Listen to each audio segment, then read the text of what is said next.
Hello, everyone, and welcome to today's live broadcast, Improve Manufacturing Efficiencies with the latest advanced chromatography resins. I'm Megan Manzano, the Custom Content Specialist of BioPharm International, and I'll be your moderator for today's event. We are pleased to bring you this webcast presented by BioPharm International and sponsored by Ecolab Life Sciences. I would like to share a statement from our sponsor before we begin.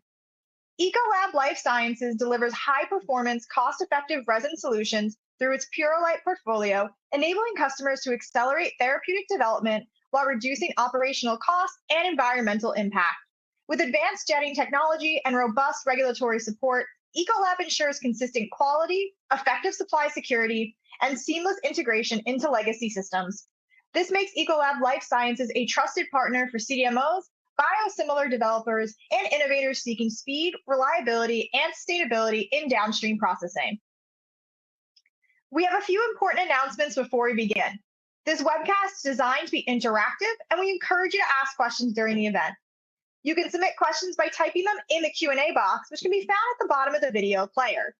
You can enlarge the slide window by clicking on the small icon in the bottom right corner of the media player. The slides will advance automatically during the event.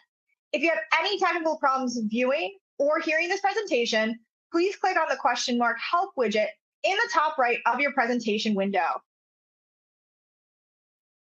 I would now like to introduce today's speaker. We are pleased to be joined today by Dr. Benjamin Summers. Dr. Benjamin Summers received his doctoral degree from the University of York in chemistry in 2014, studying the production, purification, and industrial application of Bayer-Villiger monooxygenases in partnership with Dr. Reddy's laboratories.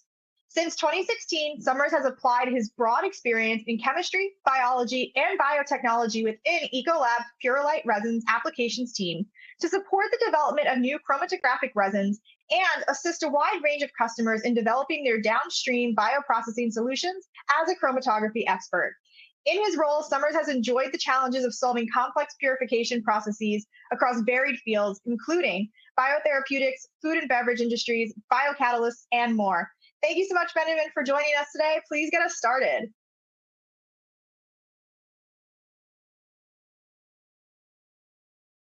Well, thank you very much for that kind introduction, and thank you everybody for joining this presentation. My name is Benjamin Summers. I'm going to be your technical specialist, and I'm very excited to share with you our AP Plus journey. For 100 years, Ecolab has worked to improve the health of people, the planet, and businesses around the world. And at Ecolab, we aim to bring science-based solutions, data-driven insights, and world-class service to advance food safety, help maintain clean and safe environments, and to optimize water and energy use. Today, we're going to discuss the solutions we're bringing to the healthcare and pharmaceutical industries, particularly to the development of therapeutic medicines using our Purolite resins.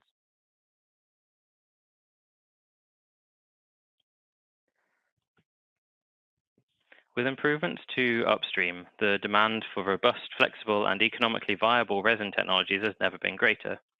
And Purolite Resins has risen to the challenge of producing a resin range that is designed to address this clear market need: faster, more cost-efficient purification for biopharmaceutical manufacturing.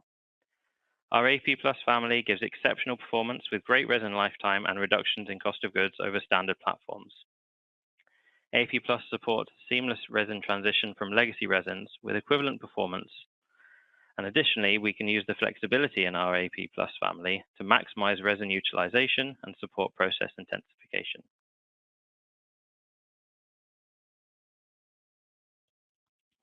So let's dive into the first critical factor in this endeavor, being technically equivalent to the leading legacy resins.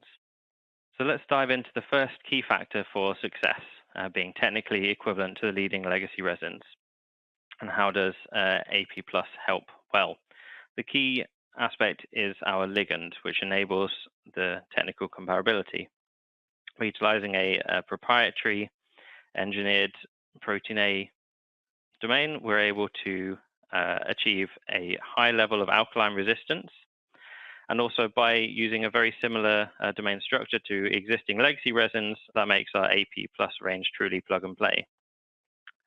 It also optimizes the affinity purification performance in traditional MAB workflows, thereby reducing costs and accelerating timelines to clinics. Presto AP Plus 50 has been designed with flexibility in process design as a key aspect of the resin. It has increased capacity and increased resolution in comparison with legacy resins in this area. And it's ideal for process intensification, particularly when we're using bed heights of less than 20 centimeters.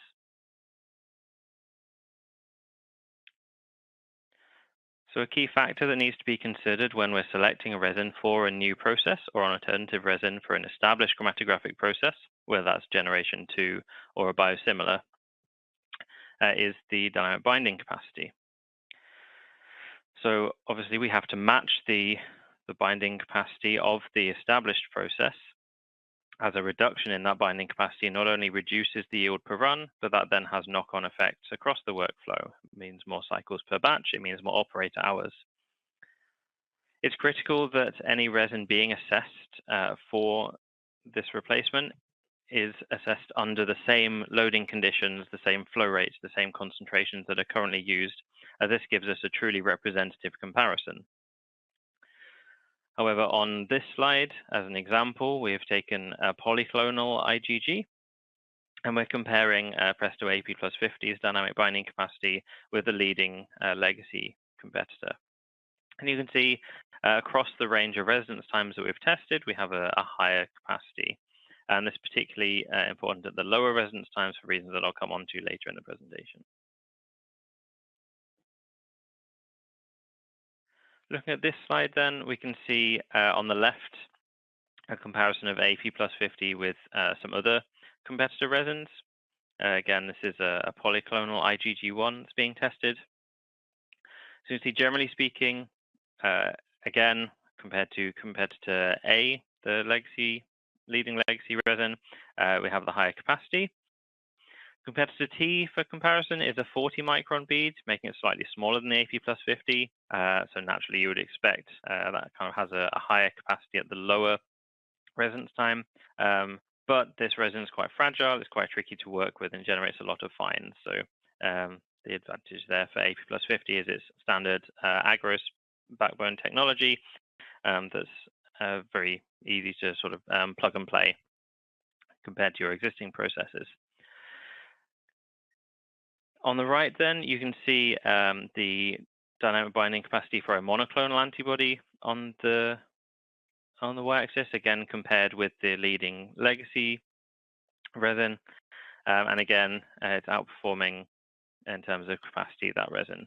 So overall, AP Plus 50, generally speaking, has similar or higher capacity than competition resins for both polyclonal and monoclonal antibodies. But as you will know, a high dynamic binding capacity is not the only important feature. So let's have a look at some of the other characteristics of AP Plus 50. So an established resin will have a set of optimized dilution conditions that have already been adopted into the current manufacturing process. And part of the design philosophy of AP Plus 50 is that we want to be able to drop in to these processes, minimizing the change. So we're looking to avoid adversely affecting the yield, the activity, the quality of the antibody at the end of the process. And the goal then is to integrate seamlessly into existing workflows. If elution profiles do need to be adjusted, then the effect of that on the downstream workflow has to be carefully assessed. And again, it's important to screen for the optimum elution on the target molecule regarding elution CVs, purity, and impurity removal. So here we've used a widely adopted purification protocol for the leading legacy resin, and we're demonstrating that AP Plus 50 is able to drop into that protocol without negatively affecting these characteristics. So on the left is the yield, and you see it's very similar to the leading legacy resin. On the right then, we're looking at impurity clearance. So log reduction of host cell proteins is in the top right, where again, over the 3 cycles that we've tested here, it's performing very similarly, and the same for the levels of protein A leakage in the bottom right.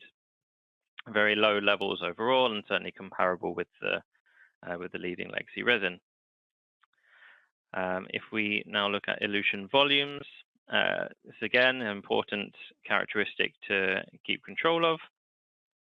as an increase in elution volume can have a negative impact due to the need for increasing collection vessel sizes. Potentially that affects the footprint of the process. Unfortunately, again, AP plus 50 is performing very similarly in terms of the elution volumes, whether that's at pH 3 or pH 3.5 that we've tested here. That then gives you great facility fit, but we also need to consider resin lifetime, as if we only have 3 cycles of great results, that's not going to be a very cost-effective solution. So,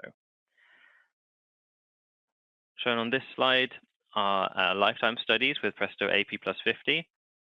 So the standard purification method is repeated with either 0.1 molar caustic or 0.5 molar caustic cleaning in place between cycles.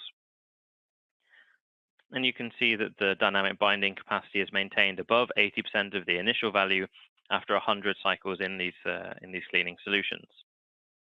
So that gives you a good level of flexibility in your cleaning in place protocols.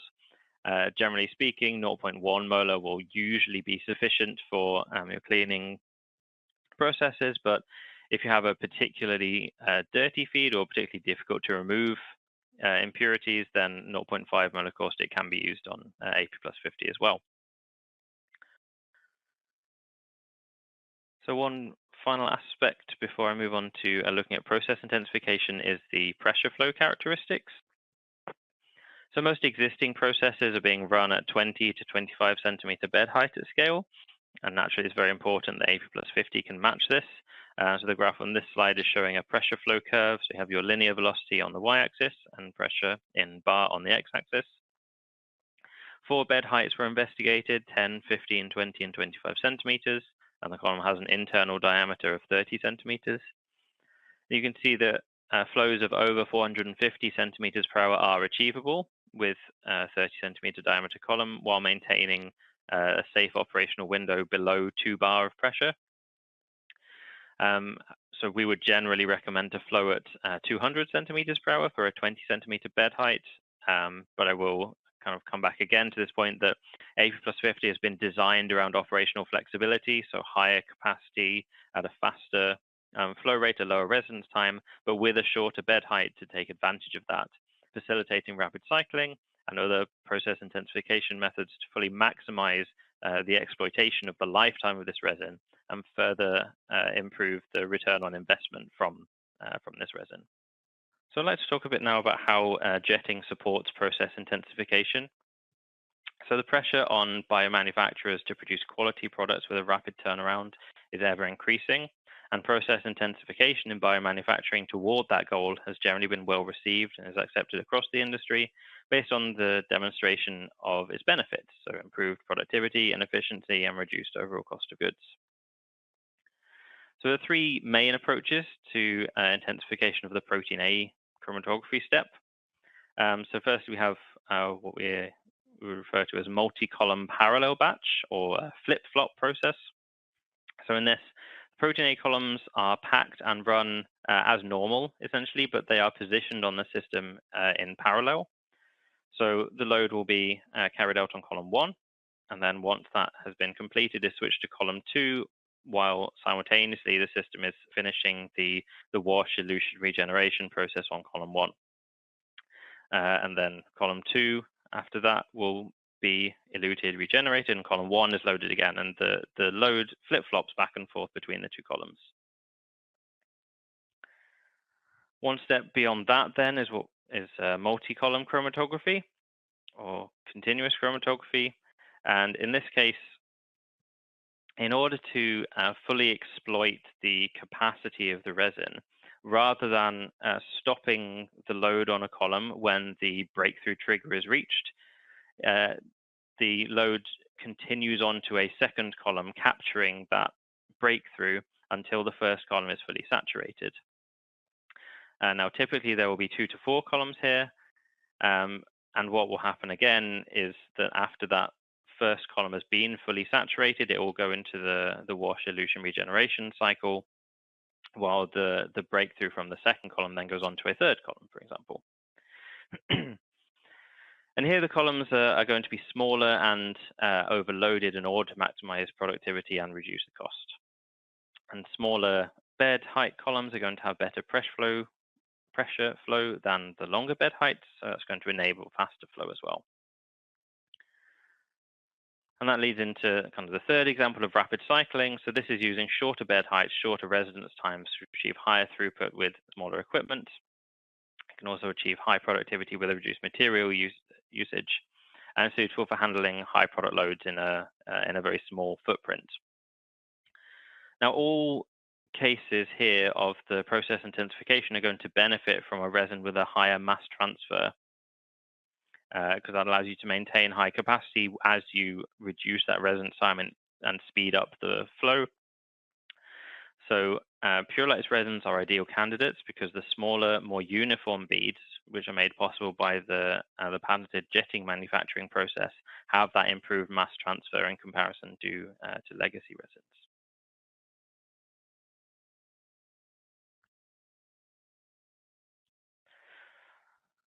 And so just to demonstrate here, I'll bring up again the polyclonal IgG1 capacity that specifically looking at AP plus 50 in this example, but the same is also true for AP plus 80.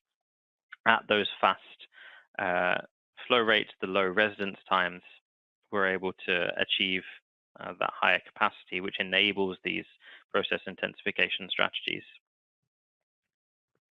So we'll look at a few examples of how this process intensification might work practically. We're going to use as an example process and compare with leading legacy resins.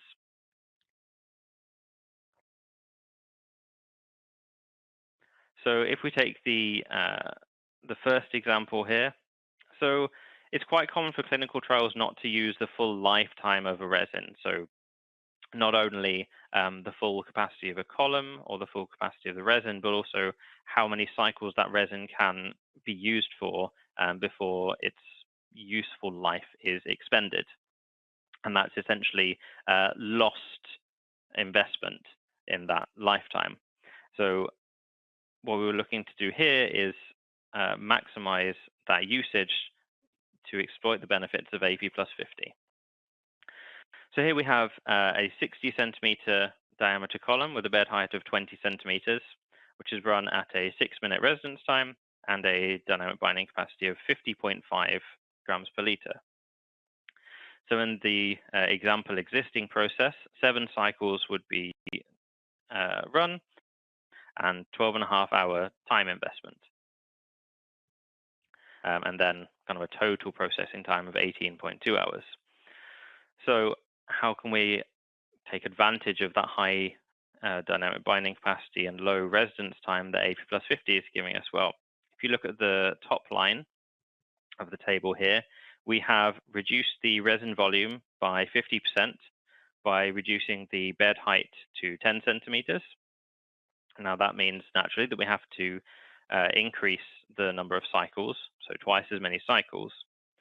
Now, we also, to achieve this in the same processing time, are going to have to decrease the residence time in the column by half as well.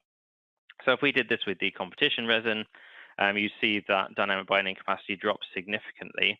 And so we would still need even more cycles, but because of the performance of AP plus 50 at that short residence time, the DBC is still high enough to match the legacy resin, which increases productivity by 90%. It reduces the resin costs by 80%, and it gives you that increased resin utilization. But importantly, it also already fits the existing batch protocol.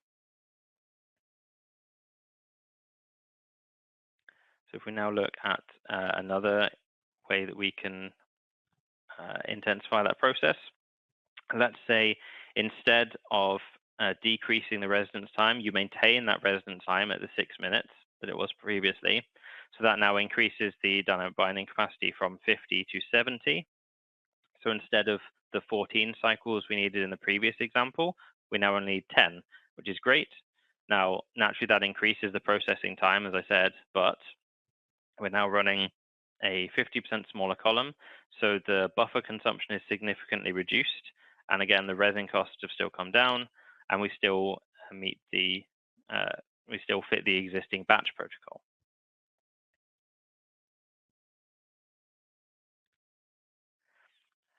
Now let's try to get even more use out of the resin.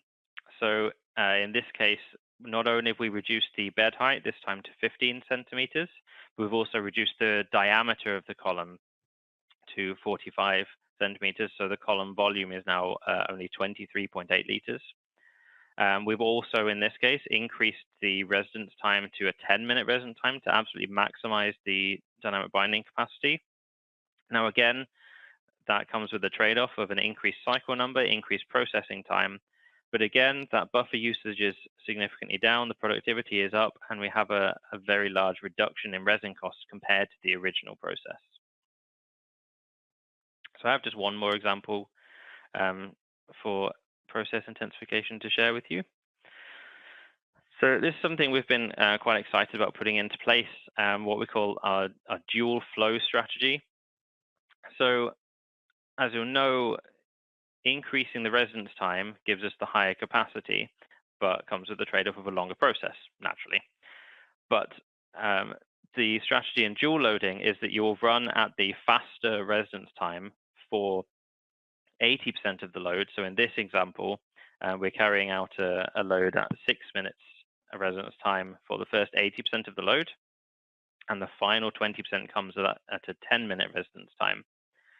Now, this process maximizes the overall binding capacity. So you can see we have an increase from 70 grams per liter to just over 80.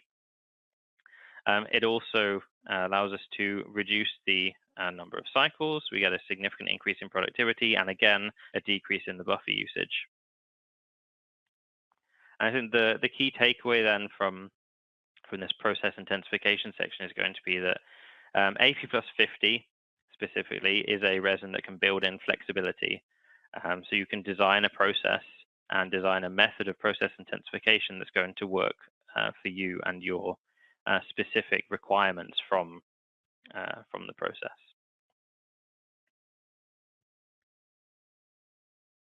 So finally, just to summarize, there have been significant improvements to upstream, so we need to have robust and flexible and then economically viable resins. And the Presto AP Plus range of Protein A resins, they've been designed to be a straightforward drop-in to replace the existing legacy resins. But also with the AP Plus 50, there's a significant degree of flexibility to support process intensification and to support those more complex processes that require maybe a reduced buffer usage, maybe more focus on the cost of the resin. But the Presto AP Plus range is there to support you. And then, as an added bonus, they also have very good alkaline stability and dynamic binding capacity. So thank you very much, everybody, for your attention, and I'll be very happy to take any questions that you might have. All right. Thank you so much, Benjamin, for such a great presentation. Before we get started on the question and answer session, I would like to remind our audience how to submit questions. You can submit questions by typing them in the Q&A box, which can be found directly below the video player. So, Benjamin, the first question I have for you here says, we are currently using a Protein A resin that we clean with 0.1 sodium hydroxide. We want to update our process to include a more stringent CIP step to try to increase the lifetime. Can we use AP plus 50 for this? Thank you very much for your question. As you know better than me, CIP steps are a balance to ensure the resin is cleaned well enough that we don't see a loss in function, but also ensure that we're not damaging the ligand while we're carrying out that process. So AP plus 50 ligand can withstand higher caustic concentrations. So you can use 0.1 molar to 0.5 molar caustic, or a combination of the two, which will allow you to find a combination that will give you both a good cleaning and a good lifetime. So essentially the answer is yes, you can use AP plus 50 for this.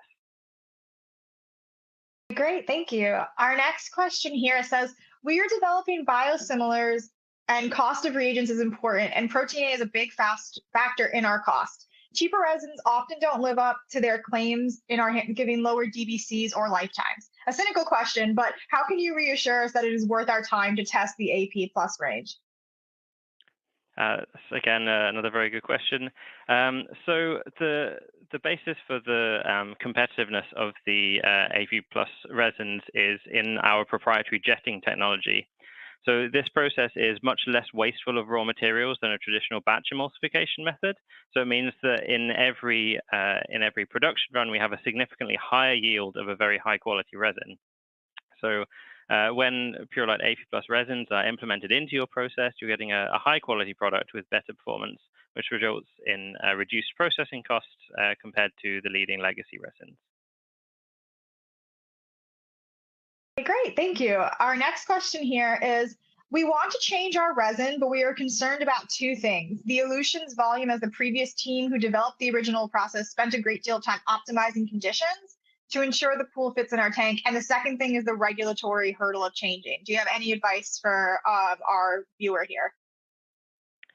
Yeah, absolutely. So the ligand that we use for the AP Plus range is based on the C domain of protein A, and that gives us technical equivalence or better performance to leading legacy resins, both with our recommended protocol, but also with the most commonly used production protocols currently in place. And that technical equivalence includes the elution volumes. We know that's a very important characteristic. So AP Plus resins have been designed to fit seamlessly into existing workflows using the currently employed conditions. We generally would expect them to have very comparable, if not slightly better, elution volumes, which will, again, speed the delivery of your product to the market. As for regulatory concerns, we supply appropriate documentation for traceability and compliance audits and security of supply, just to kind of reinforce our reliability as a long-term partner for drug manufacturing. And of course, we also have regulatory support files for all of our products.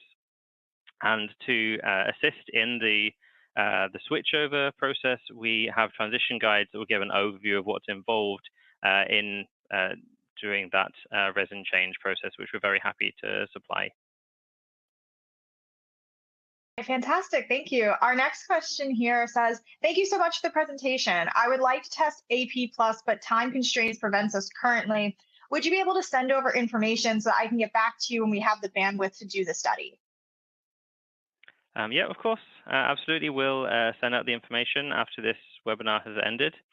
And if it is of interest to you as well, we do have a bioprocessing applications lab in our King of Prussia site called BPAL, and they're very happy to take on some screening and process development work for you as well. Just because we know this service helps to take the pressure off of your team. So by all means, if that's an avenue that you'd be interested in investigating, let us know. All right, fantastic. With that, we will wrap up today's event. I want to thank the audience for attending and for participating in today's event. I would also like to thank Benjamin for such a great presentation today, and our sponsor, Ecolab Life Sciences, for making today's educational webcast possible. We would like to ask everyone in the audience to participate in a brief survey. This survey will appear on your screen after today's presentation has ended. You will receive an email alerting you when this webcast will be available for replay, and we invite you to forward that announcement to your colleagues who may have missed today's live event. Thank you everyone for joining, and we'll see you next time. Have a great rest of your day.